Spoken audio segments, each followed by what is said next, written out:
Temecula mayor resigns amid allegations of racism. Percayalah, like, subscribe, klik lonceng. Kami ucapkan terima kasih. Temecula, CA. After allegations of racism emerged this week, Stewart announced Thursday night he was resigning as Temecula mayor and is a member of the Temecula City Council. Effective immediately.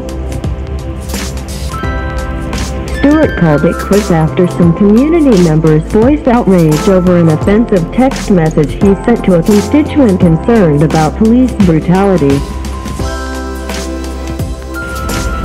I owe everyone an apology, including our citizens of all backgrounds and ethnicities, city staff, and my respected colleagues on the city council, Stewart said in his resignation statement. You have every right to be hurt and offended. My title is an off-the-cuff response to an email on a serious topic added pain at a time where our community and our country is suffering. I may not be the best writer and I sometimes misspeak, but I am not racist. I deeply regret this mistake and I own it entirely. I am truly sorry. Stewart continued, I understand that even my sincerest apologies cannot remedy this situation, because actions speak louder than words. I will step down as your mayor and city council member effective immediately. It has been a true honor to serve this great city and its citizens. My love for Temecula and its residents is beyond expression. The resignation stemmed from an incident earlier this week in which a constituent contacted Stewart via text asking about the city's response to ongoing protests surrounding police brutality. I am contacting you to request information about what you and your team are doing to end police violence in our community and the systemic racism in policing that is killing black people, the Temecula constituent wrote to the now ex-mayor. This issue is very important to me and my family.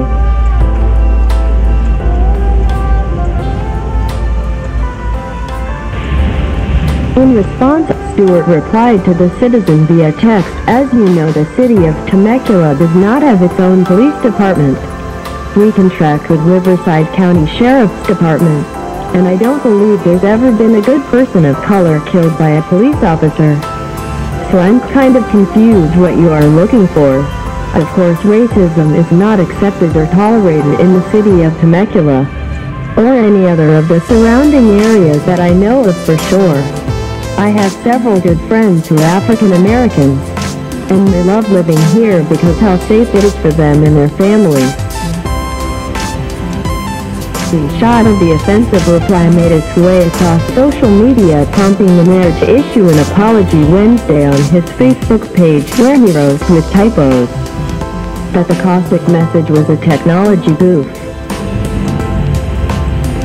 So you all are going to hear about this, the mayor wrote.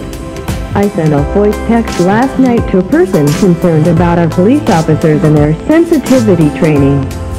I am very well known for my dyslexia, so I voice text everything.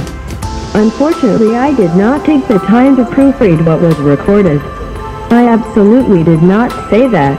What I said is, and I don't believe there has ever been a person of color murdered by police on context of Temecula or Riverside County. I absolutely did not say, good. I have no idea how that popped up. Please forgive me for this egregious error. As you can see by the second half of the statement, racism is not tolerated at any level in the city or the county.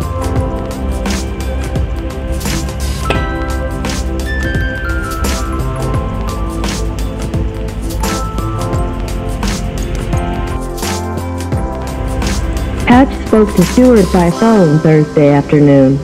He stood by his Facebook post and said he felt targeted for something he insisted was a glitch in voice-to-text technology and lack of proofreading after a long workday.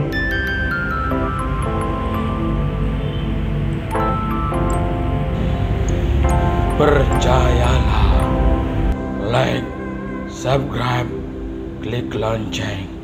Kami ucapkan terima kasih.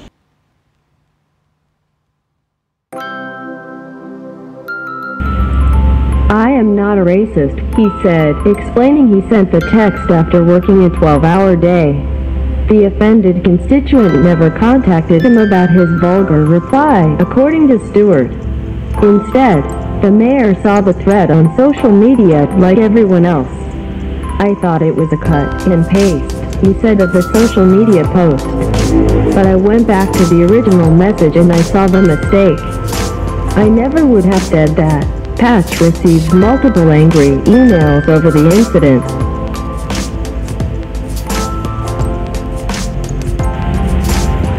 The Temecula mayor seems to have an alarming blind spot to the issues that non-white Temeculans and Rifco citizens face daily. He seems to believe, like many white people, called out on their subtle, casual racism, that excuses like voice-to-text or Ambien absolve them of their racist slip-ups. The black and brown people of Temecula would like Stewart to have some accountability in this time, one person wrote. Longtime Temecula City Council member and Mayor Pro Tem Marianne Edwards offered a statement in a city news release announcing Stewart's resignation. "Stu is a hard-working and honest man, and the city accepts his resignation," she said.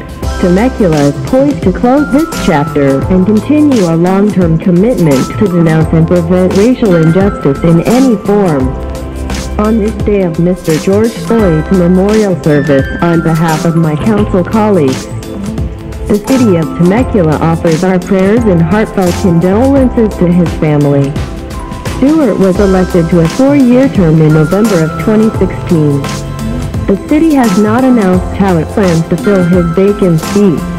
Through all of the turmoil, the constituents' concerns over police brutality were not addressed.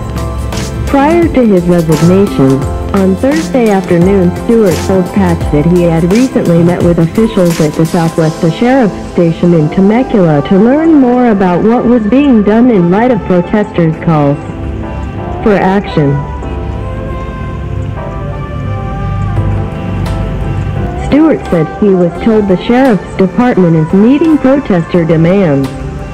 But when Patch contacted the sheriff's department Thursday to find out if there have been any demands submitted to the department by large organized groups such as Black Lives Matter, the NAACP or the ACLU, the answer was no. "At this time we have not received any type of outline from our protesters or any type of entity like BLM, NAACP, ACLU or other larger groups," STP. Deanna Pecoraro said via email. Stewart said he was organizing a roundtable discussion with local black leaders and law enforcement to be held Tuesday in an effort to work through some of the concerns voiced by protesters locally. Regarding police brutality, he did not have specifics to offer. Stewart said he would like to see more in the way of transparency when it comes to lethal force by police, for example public release of the district attorney and sheriff's department's internal investigations into in-custody deaths. "We don't see anything more than what the public sees," he said.